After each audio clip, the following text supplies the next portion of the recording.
Pemirsa, dalam memeriahkan HUT Kota Padang ke-355 sebanyak 355 tukik dilepaskan di kawasan Pantai Air Manis, Kota Padang agar kelestarian penyu dapat terus terjaga, dan ini sekaligus merupakan simbol pelestarian lingkungan hidup peluncuran maskot resmi Kota Padang itu.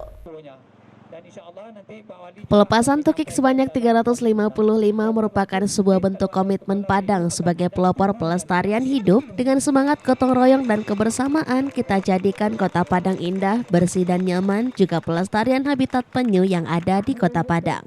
Pemilihan penyu merupakan sebagai maskot Kota Padang karena penyu merupakan makhluk yang tangguh dan berdasarkan dengan sejarah. Hal ini sejalan sebagai cerminan Kota Padang yang terbukti dengan umurnya yang sudah memasuki umur ke-355 tahun.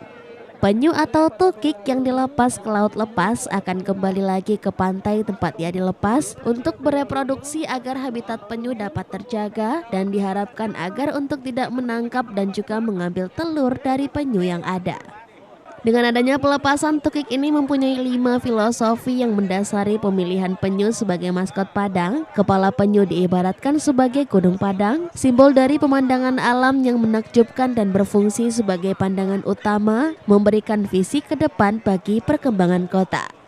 Jangkang penyu yang keras dan kokoh mencerminkan ketahanan dan kekuatan warisan budaya serta arsitektur tradisional Minangkabau yang khas. Sirip penyu penggambaran akses transportasi dan jalan-jalan utama yang menghubungkan berbagai bagian kota. Sementara jantung penyu mewakili pasar tradisional dan pusat kuliner yang terkenal dengan keragaman makanan khas Kota Padang. Dan juga penyu dikenal dengan daya tahan dan ketekunannya. Penyu harus kembali ke pantai yang sama untuk bertelur meski harus menempuh perjalanan panjang. Ini inspirasi ya bagi kita semua. Terima kasih Dinas Kelautan, Pak Pangan Kelautan. Ini wujud nyata bahwa Padang peduli dengan lingkungan. Yang menjadikan penyu sebagai maskot resmi Kota Padang. Kita ingin menunjukkan komitmen kita yang kuat terhadap pelestarian laut kita, kelestarian alam kita. Karena itu kami menghimbau bagi kita memelihara penyu ini dan juga menjaga habitat penyu dengan tidak membuang sampah ke laut, menjadikan laut kita itu menjadi sumber ekonomi kita, menjadi blue ekonomi dan green ekonomi. Ini menunjukkan aksi nyata kita. Kedepannya akan banyak lagi kegiatan-kegiatan komitmen pemerintah kota sekaitan kelestarian alam ini.